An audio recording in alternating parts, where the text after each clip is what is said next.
देखते हैं फिरोज शाह तुगलक के कुछ अन्य कार्यों के बारे में। ठीक है, इनके अन्य कार्यों के बारे में देखते हैं। ठीक है, ध्यान देना, दिल्ली सल्तनत के पहले ऐसे शासक थे जिन्होंने राज्य की आय जानने का प्रयास किया। फिरोज शाह तुगलक दिल्ली सल्तनत के ऐसे पहले शासक थे जिन्होंने राज्य की आय जानने का प्रयास किया, और इसी कार्य हेतु या इसी प्रयोजन हेतु इन्होंने एक अधिकारी नियुक्त किया है। इन्होंने राज्य की आय जानने के लिए एक अधिकारी नियुक्त किया। नाम क्या है? ख्वाजा हुसामुद्दीन। नाम क्या है? ख्वाजा हुसामुद्दीन, जो 6 साल तक काम करेंगे, राज्य की आय जानने का प्रयास करेंगे, और 6 वर्षों के परिश्रम के बाद इन्होंने एक डेटा प्रस्तुत किया, एक रिपोर्ट दिया। रिपोर्ट में बोला है क्या? इस समय राज्य की आय 6,75,00,000 रुपए थी। ठीक है, किस समय में? फिरोज शाह तुगलक के समय में ख्वाजा हुसामुद्दीन को अधिकारी नियुक्त किया गया कि आप राज्य की आय जानिए, मतलब राज्य की आय पता करके आइए कि कितना मुनाफा हो रहा है, कितना आय राज्य को हो रहा है। तब इन्होंने 6 साल तक मेहनत की। कितना? 6 साल तक मेहनत की है, और एक डेटा लाया क्या कि इस समय राज्य की आय 6,75,00,000 रुपए थी। ठीक है, दिल्ली सल्तनत के पहले सुल्तान थे जिन्होंने राज्य की आय जानने का प्रयास किया था। कौन है वो? फिरोज शाह तुगलक है। कौन है? फिरोज शाह तुगलक है। ध्यान देना, बहुत सारे परोपकार वाले काम करते हैं, बहुत सारे परोपकारी काम करते हैं। कौन? फिरोज शाह तुगलक। और इसी परोपकारी काम के अंतर्गत इन्होंने 2 विभागों की स्थापना की है परोपकारी काम करने के लिए। यहाँ पे परोपकार लोगों में दिखाना कि अच्छा काम कर रहे हैं, जनता की भलाई के लिए काम कर रहे हैं, इसी का इन्होंने 2 प्रमुख विभाग की स्थापना की है। मार्क कर लीजिए, मोस्ट इंपॉर्टेंट, प्री में पूछ सकता है कि दारुल सफा का मतलब क्या है। ध्यान देना, एक विभाग है, इसका मतलब क्या है? निःशुल्क चिकित्सा उपलब्ध कराना। सभी जो रहवासी हैं, सभी रहवासियों को निःशुल्क चिकित्सा उपलब्ध कराने के लिए दारुल सफा का इस्तेमाल किया गया। दारुल सफा मतलब क्या है? निःशुल्क चिकित्सा। एक और विभाग बनाया गया है, नाम क्या है? दीवान एक खैरात। विभाग का नाम क्या है? दीवान एक खैरात। खैरात मतलब क्या होता है? फ्री में। खैरात का मतलब क्या होता है? फ्री में। ध्यान देना, गरीब मुस्लिम महिलाओं की निःशुल्क सहायता के लिए, गरीब मुस्लिम महिलाओं की निःशुल्क सहायता के लिए दीवान एक खैरात नाम का विभाग बनाया गया था। खैरात का मतलब क्या होता है? फ्री होता है। किसके लिए फ्री है? गरीब मुस्लिम महिलाओं की सहायता के लिए इन्होंने फ्री में सहायता करेंगे उन लोग, उसके लिए एक विभाग बनाया। नाम क्या है? दीवान एक खैरात। विभाग का नाम क्या है? दीवान एक खैरात। दारुल सफा का मतलब क्या है? निःशुल्क चिकित्सा। मतलब क्या है? निःशुल्क चिकित्सा। बोलते हैं ना दवा दारू चाहिए करके, मतलब दवाई चाहिए, आप चाहिए दवाई, और दवाई का मतलब क्या है? चिकित्सा। दारुल सफा मतलब क्या है? निःशुल्क चिकित्सा। दीवाने खराब मतलब क्या है? गरीब मुस्लिम महिलाओं की निःशुल्क सहायता के लिए इन्होंने दीवाने खैरात नाम का विभाग बनाया है। ध्यान देना, अब देखते हैं इनके बारे में। अगला पॉइंट है, ये फिरोज शाह तुगलक हैं, गुलामों के बहुत शौकीन हैं। इनको पसंद है क्या? गुलाम रखना बहुत ज्यादा पसंद है फिरोज शाह तुगलक को। अब 1 गुलाम रखना, 2 गुलाम रख रहे हैं, धीरे धीरे करते करते बहुत सारे गुलाम इनके राज्य में हो गए। ध्यान देना, गुलामों के बहुत ज्यादा शौकीन है, और ऐसे गुलाम रखते रखते हुए एक दिन गुलामों की मात्रा बहुत ज्यादा बढ़ चुकी है। गुलामों की मात्रा बहुत ज्यादा बढ़ चुकी है। इतिहासकार कहते हैं कि इनके समय में, फिरोज शाह तुगलक के समय में लगभग 1,80,000 गुलाम है। 1,80,000 गुलाम कहाँ है? इनके राज्य में। 1,80,000 गुलाम इनके राज्य में है। मतलब गुलामों की अलग मंडी लग गई, लाइन लग गई फिरोज शाह तुगलक के समय में, क्योंकि ये क्या है? गुलामों के शौकीन हैं। ध्यान देना, गुलाम का मतलब ये नहीं कि नौकर है। ठीक है, हमने पढ़ा है क्या? मोहम्मद गौरी के बारे में पढ़ा है। मोहम्मद गौरी अपने 4 गुलामों को अपने पुत्र की तरह रखता था, वैसे ही ये भी सबसे प्यार करते हैं। कौन? फिरोज शाह तुगलक। और इनके रहने का, भोजन का, सबका उचित प्रबंध करना है। इन सब गुलामों का रहने और उनके भोजन का बढ़िया उचित प्रबंध करना है। इसी कारण गुलामों की देखरेख के लिए फिर से एक नवीन विभाग की स्थापना करेंगे। ये क्या है? गुलामों के शौकीन है। अब गुलाम को ऐसे फेंक नहीं देंगे, उनको देखरेख करनी है, उनके भोजन का, उनके रहने खाने का, उनकी सुविधा का ध्यान रखना है। और उनकी सुविधा का ध्यान रखने के लिए इन्होंने एक नवीन विभाग की स्थापना की। विभाग का नाम क्या है? दीवान ए बंदगान। नाम क्या है? दीवान ए बंदगान। दीवान ए बंदगान नाम के विभाग की स्थापना की है अपने गुलामों की देखरेख के लिए। इनके समय में लगभग 1,80,000 गुलाम हैं, ठीक है। और उन गुलामों की देखरेख के लिए इन्होंने दीवान बंदगान नाम के विभाग की स्थापना की। किसने की है? फिरोज शाह तुगलक ने की है, ठीक है। गुलामों के ये शौकीन थे। एक चीज का शौक और है, एक चीज का शौक इनको और है, क्या? नए नगर बसाने के। नए नगर बसाने के शौकीन है कौन? फिरोज शाह तुगलक। नए नगर मतलब प्लांट सिटी बनाना है, प्लांट सिटी इनको डेवलप करना है। इसीलिए इन्होंने लोक निर्माण विभाग की, लोक निर्माण अर्थात पीडब्ल्यूडी, लोक निर्माण विभाग मतलब पब्लिक वर्क डिपार्टमेंट या पीडब्ल्यूडी बोलते हैं, लोक निर्माण विभाग की इन्होंने स्थापना की है ताकि वेल प्लान तरीके से सिटी बसा सके कौन? फिरोज शाह तुगलक। ध्यान देना, इन्होंने लोक निर्माण विभाग की स्थापना की थी, ठीक है। जब स्थापना करती हैं तब अपना जो एम है, एम क्या था? नए नगर बसाना है, नए नगर बसाने का इनको शौक है। इसी कारण बहुत सारे नए नगर बसाएंगे, बहुत सारे नए नगर है। लेकिन जो महत्वपूर्ण है 5 वो आप लिखिए, ठीक है। इनके बारे में क्वेश्चन पूछा है, इस कारण मैं 5 को लिखवाया हूं, ठीक है। बहुत सारे नगर है, सबको लिखना पॉसिबल नहीं है, ठीक है। लेकिन जो महत्वपूर्ण है वो आप लिखना है। पहला कौन सा है? हिसार। पहला कौन सा है? हिसार। हिसार हरियाणा का एक महत्वपूर्ण शहर है। हिसार हरियाणा का एक महत्वपूर्ण शहर है। अगला कौन सा है? फतेहाबाद। अगला कौन सा है? फतेहाबाद। ये भी हरियाणा में ही है, ये भी हरियाणा में ही है, ठीक है। हिसार और फतेहाबाद दोनों कहाँ है? हरियाणा में है। अगला कौन सा है? फिरोजाबाद। अगला कौन सा है? फिरोजाबाद। ये दिल्ली के समीप है, दिल्ली में है, ठीक है। तो फिरोजाबाद कहाँ है? दिल्ली के समीप ही है। अगला है जौनपुर और फिरोजपुर। जौनपुर और फिरोजपुर ये दोनों उत्तर प्रदेश में, दोनों कहाँ हैं? उत्तर प्रदेश में है। जौनपुर और फिरोजपुर दोनों कहाँ हैं? उत्तर प्रदेश में है। अब सीजीपीएससी 2019 का क्वेश्चन है, जौनपुर नामक शहर, जौनपुर नामक शहर किसकी याद में बसाया गया था? जौनपुर नामक शहर किसकी याद में बसाया गया था? ध्यान देना, पूछा क्या है क्वेश्चन, ये नहीं पूछा है किसने बसाया, पूछा है क्या? किसकी याद में बनाया गया। ध्यान देना, जो जौनपुर शहर है फिरोज शाह तुगलक ने अपने चचेरे भाई अर्थात मोहम्मद बिन तुगलक की याद बनाया है। मोहम्मद बिन तुगलक की याद में बनाया था। उनका एक नाम और क्या था? जूना खां था। नाम क्या था? जूना खां। और जूना खां के नाम पर क्या बना है? जौनपुर नामक नगर बसा है। जूना खां के नाम पर क्या बसा है? जौनपुर नामक नगर इन्होंने बसाया है। ऑप्शन में जूना खां नहीं देगा, क्योंकि जूना खां देखकर सब समझ जाएंगे कि जौनपुर और जूना खां लगभग मेल खा रहा है, ठीक है। इसी कारण क्या दिया था वहां पर? मोहम्मद बिन तुगलक दिया था ऑप्शन में, और वही सही है, वही सही है। पूछा क्या था कि किनकी याद में बसाया गया था? किनकी याद में? जूना खां की याद में, जो कि क्या थे? इनके चचेरे भाई थे। अगर क्वेश्चन पूछता कि किसने बसाया है, तब यह था फिरोज शाह तुगलक, आपका आंसर होता। लेकिन पूछा क्या था? किनकी याद में बनाया गया है?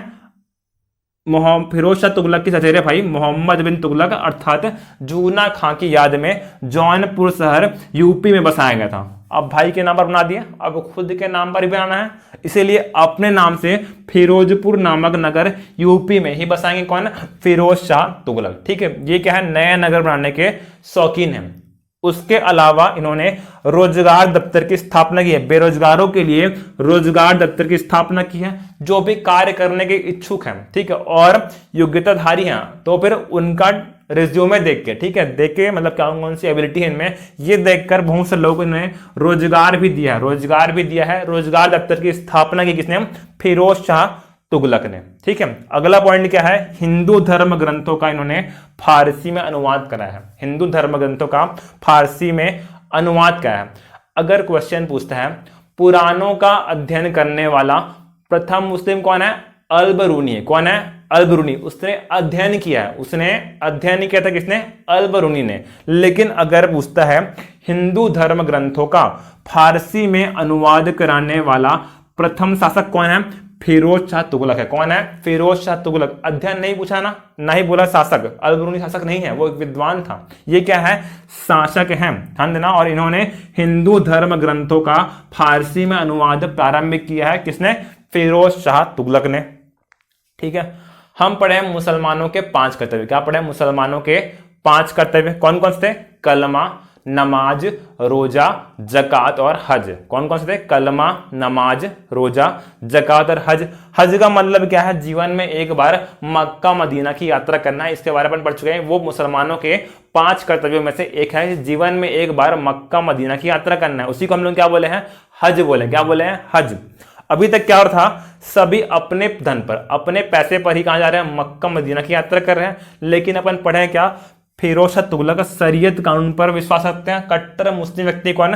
फिरोज शाह तुगलक। इसीलिए इन्होंने क्या किया है? राजकीय खर्च पर, जो राज्य की आय है, राज्य का खर्च है, उस पर इन्होंने हज की यात्रा का प्रबंध किया है। क्वेश्चन आएगा, राजकीय खर्च पर हज की यात्रा का प्रबंध करने वाले शासक कौन है? फिरोज शाह तुगलक है।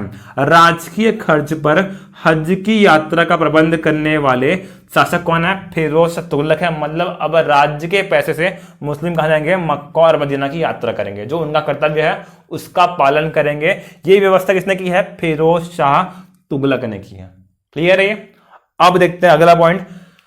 जब हम पढ़ेंगे प्राचीन इतिहास तो उनमें सबसे महत्वपूर्ण शासक कौन है? सम्राट अशोक है, जो कि मौर्य वंश के। कौन से वंश के हैं? मौर्य वंश के शासक है। नाम क्या है? सम्राट अशोक। उन्होंने अभिलेख लेखन प्रारंभ किया। अभिलेख लिखना प्रारंभ किया किसने?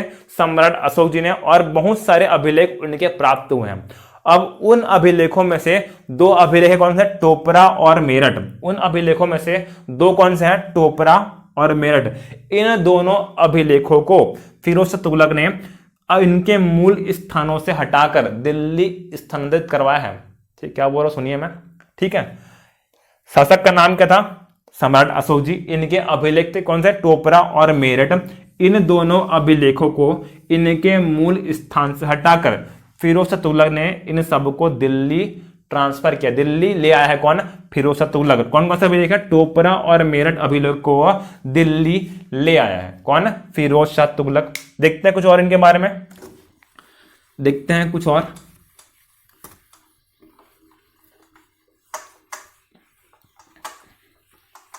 ठीक है, ये बाग वाग बनाने के, बाग के मतलब गार्डनिंग वार्डनिंग के भी शौकीन है कौन? फिरोज शाह तुगलक। ठीक है, इन्होंने दिल्ली के आसपास लगभग 1200 फलों के बाग लगवाए थे। फिरोज शाह तुगलक ने दिल्ली के आसपास लगभग 1200 फलों के बाग लगवाए थे। किसने? फिरोज शाह तुगलक ने। अच्छा है, तो सुनो कि नहीं आप लोग? फिरोज शाह कोटला के बारे में सुनो कि नहीं? फिरोज शाह कोटला। फिरोज शाह कोटला ये क्या है? एक स्टेडियम है दिल्ली में, एक क्रिकेट स्टेडियम है। नाम में क्या है? फिरोज शाह कोटला। ध्यान देना, जो फिरोज शाह तुगलक का महल था, वो बाद में क्या हो गया? जर्जर हो गया और टूट गया। जब टूट गया तब वहां पर एक स्टेडियम का निर्माण किया गया। इसको हम लोग क्या बोलते हैं? फिरोज शाह कोटला स्टेडियम। क्या बोल रहा हूं मैं? फिरोज शाह तुगलक का महल था, जब वह महल जर्जर हो गया और किसी कारणवश से क्षतिग्रस्त हो गया, टूट गया, तब उस महल की जगह पर एक स्टेडियम बनाया गया, एक cricket stadium, international cricket stadium बनाया गया था। नाम क्या था? फिरोज शाह कोटला। नाम क्या स्टेडियम का? फिरोज शाह कोटला, जिसे बाद में इसका नाम परिवर्तित भी किया गया। बाद में इसका नाम चेंज करके रख दिया गया अरुण जेटली स्टेडियम। क्या कर दिया गया है? अरुण जेटली स्टेडियम कर दिया गया था। बाद में फिरोज शाह कोटला का नाम बदलकर अरुण जेटली स्टेडियम कर दिया गया था। ठीक है, किसके बारे में? ये फिरोज शाह तुगलक के महल के बारे में, जिन्हें बाद में एक मैदान में परिवर्तित कर दिया गया। नाम क्या मैदान का? फिरोज शाह कोटला स्टेडियम। बहुत ही ऐतिहासिक महत्व है इस महल का या इस मैदान का। इस मैदान पर ही या इस जगह पर ही HSRA मतलब हिंदुस्तान सोशल रिपब्लिकन आर्मी की स्थापना चंद्रशेखर आजाद जी के द्वारा की गई थी। एक क्रांतिकारी संगठन है जिसकी स्थापना इस फिरोज शाह कोटला में ही की गई थी, चंद्रशेखर आजाद जी के द्वारा। पढ़ेंगे इनके बारे में। ठीक है, ये महत्वपूर्ण है। ठीक है, एक पॉइंट और क्या ध्यान देना, ये सब बहुत सारा कार्य कौन किए हैं? फिरोज शाह तुगलक किए हैं। ये सब कार्य फिरोज शाह तुगलक किए हैं। अब इन सब कार्यों में एक व्यक्ति का, इनके मंत्री का बहुत बड़ा योगदान रहा है। इनके मंत्री का बहुत बड़ा योगदान रहा है। ठीक है, देखते हैं उनके मंत्री के बारे में। उनके मंत्री कौन थे देखते अपन। ठीक है, ध्यान देना, तेलंगाना के एक ब्राह्मण है,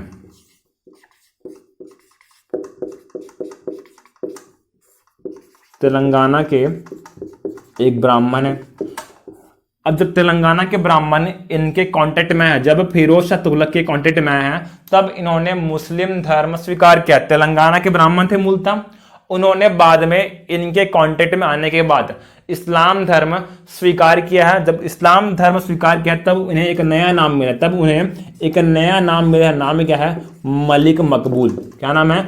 मलिक मकबूल। और बाद में जब इतना सारा काम कर लिया, जब ये फिरोज शाह तुगलक इनकी मदद से इतना सारा अच्छा काम किए हैं, बाद में इनकी मृत्यु हो जाएगी,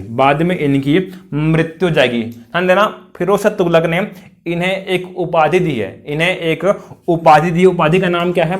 खान ए जहां की उपाधि किसने दी है? फिरोज शाह तुगलक ने दी है तेलंगाना के ब्राह्मण को, जिनका नाम बाद में क्या हुआ था? मलिक मकबूल हो गया था। उपाधि का दी है खान ए जहां की उपाधि। अब इनकी जब मृत्यु हो गई है, तब फिरोज शाह तुगलक के समय में ही मलिक मकबूल के पुत्र जूना शाह के द्वारा इनकी याद में मकबरा बनाया गया है। सुनिए कहानी क्या हुआ था। तेलंगाना के एक ब्राह्मण है, ठीक है, जब ये इनके कांटेक्ट में है तब इन्होंने इस्लाम धर्म स्वीकार किया है। नाम क्या पड़ गया है? मलिक मकबूल, जिसे फिरोज शाह तुगलक ने खाने जहां की उपाधि दी थी। कुछ समय पश्चात इनकी मृत्यु हो जाएगी। मतलब आहत है कौन? फिरोज शाह तुगलक को अच्छा नहीं लग रहा, ये आहत है, इस घटना से आहत है, इसीलिए इनके पुत्र को, मलिक मकबूल के पुत्र को क्या बोलेंगे कि आप इनकी याद में एक मकबरा बनाइए, मैं हेल्प करूंगा। बोल रहे हैं इसको, मलिक मकबूल के पुत्र जूना शाह को कह रहे हैं क्या कि आप इनके नाम पर मकबरा बनाइए, मैं हेल्प करूंगा। तब जूना शाह के द्वारा अपने पिता की याद में क्या बनाया गया है? मकबरा बनाया गया, जिसको हम लोग बोलते हैं खान ए जहां तेलंगानी का मकबरा। क्या बोलते हैं? खान ए जहां तेलंगानी का मकबरा। क्या बोलते हैं? खान ए जहां तेलंगानी का मकबरा। खान ए जहां क्या है? उनकी उपाधि थी। तेलंगानी क्यों बोले हैं? क्योंकि तेलंगाना के ब्राह्मण थे। मकबरे का नाम क्या पड़ गया है? खान ए जहां तेलंगानी का मकबरा। किनके द्वारा बनवाया गया है? मलिक मकबूल के पुत्र जूना शाह के द्वारा फिरोज शाह तुगलक के शासन काल में ही ये मकबरा बनाया गया था। ठीक है, बनवाया किनके द्वारा गया है? जूना शाह के द्वारा। लेकिन शासन किनका है? फिरोज शाह तुगलक का शासन है। इनका सहयोग मिला है इस मकबरे को बनाने में, और ये भारत का पहला अष्टकोणीय मकबरा है। ये भारत का पहला अष्टकोणीय मकबरा है। कौन सा?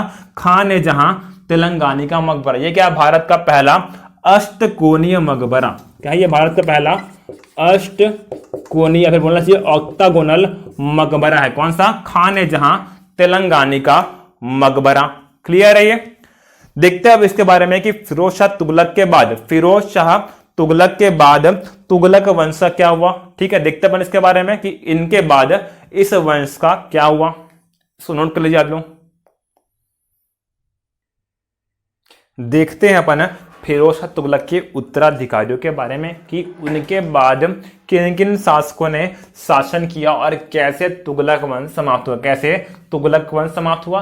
सल्तनत काल में सबसे अधिक समय तक तुगलकों ने ही शासन किया, ये अपन देख चुके हैं। अब देखते हैं फिरोज शाह तुगलक के बाद इस वंश का क्या हुआ। ध्यान देना, इनके दो उत्तराधिकारी थे। आरंभ में फिरोज शाह तुगलक के दो उत्तराधिकारी थे। नाम क्या था? फतेह खां और मोहम्मद शाह। नाम क्या है? फतेह खां और मोहम्मद शाह। ये फिरोज शाह तुगलक के दो उत्तराधिकारी थे।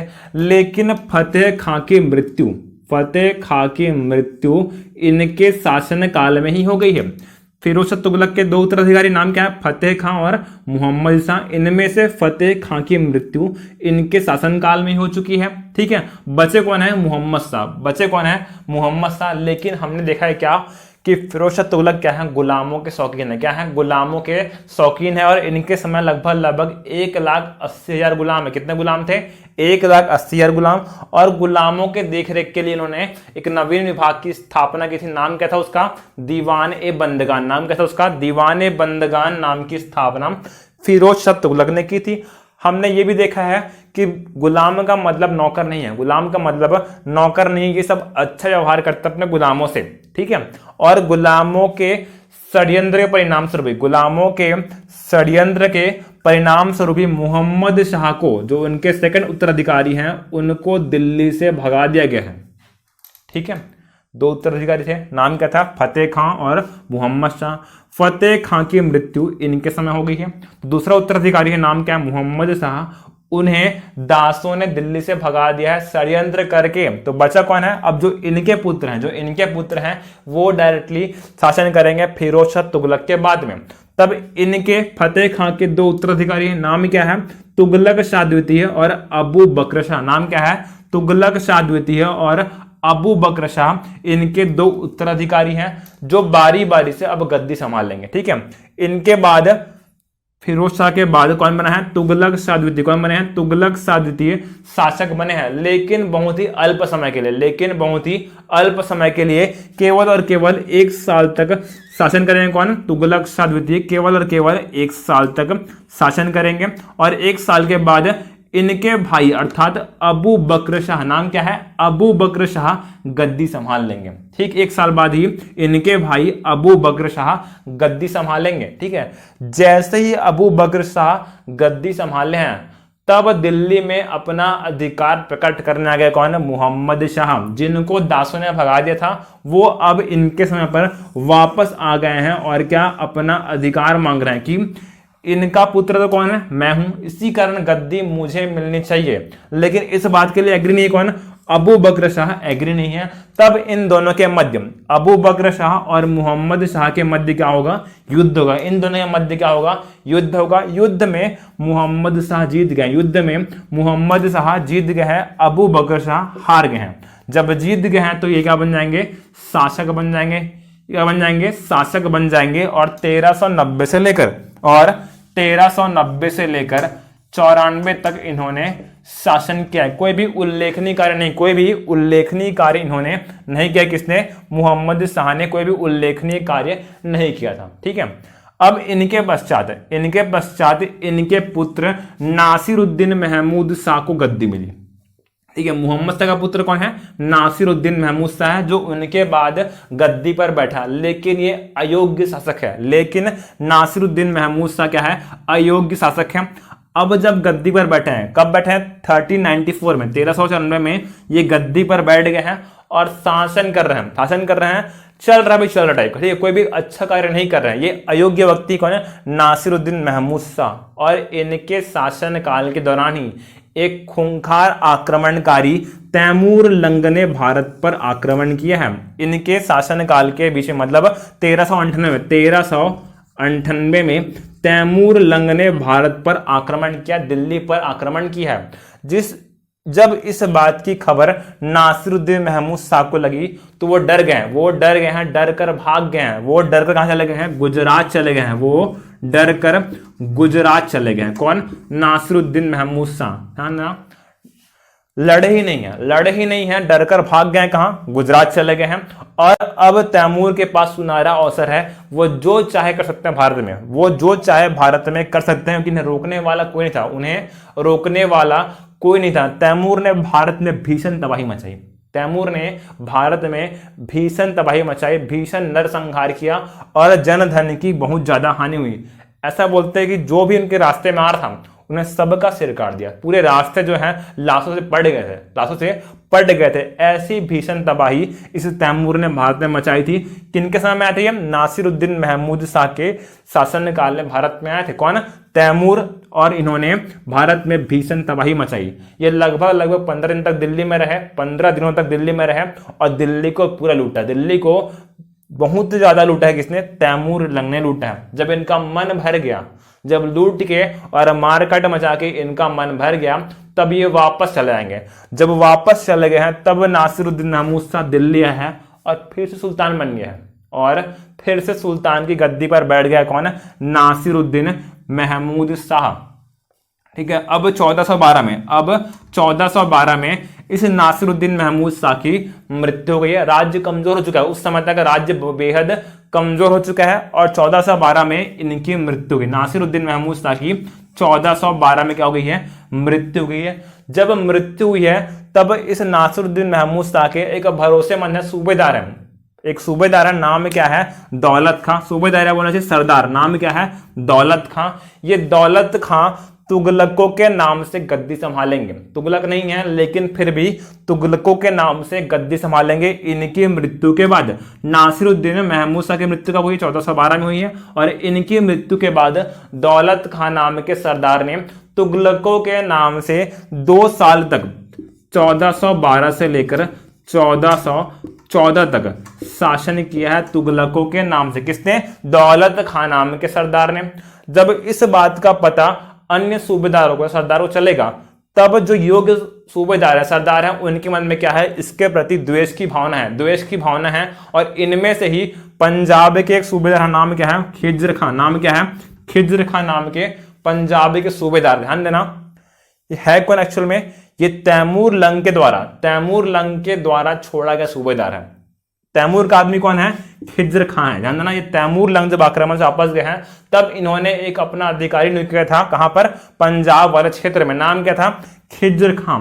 जब खिज्र खां को इस बात का पता चलेगा कि यहां पर तुगलक नहीं बल्कि उनका एक सरदार शासन कर रहा है, तब खिज्र खां ने दौलत खां पर आक्रमण किया। तब खिज्र खां ने दौलत खां पर आक्रमण किया और दौलत खां की हत्या करके खिज्र खां भारत में एक नए वंश की स्थापना करेंगे। खिज्र खां कौन है, तैमूर के सूबेदार थे, तैमूर के सूबेदार हैं, नाम क्या है, खिज्र खां, जो कि दौलत खां की हत्या करके भारत में एक नए वंश की स्थापना करेंगे। वंश का नाम कौन सा है, सैयद वंश। कौन सा वंश है, सैयद वंश की स्थापना करने वाले कौन, खिज्र खां। इस तरीके से तुगलक वंश समाप्त होता है और एक नए राजवंश की स्थापना होती है। कौन सा वंश, सैयद वंश की स्थापना होती है। कल से पढ़ेंगे अपन सैयद वंश, ठीक है। उम्मीद करता हूं आप लोगों को समझ में आया होगा, ठीक है। Thank you class.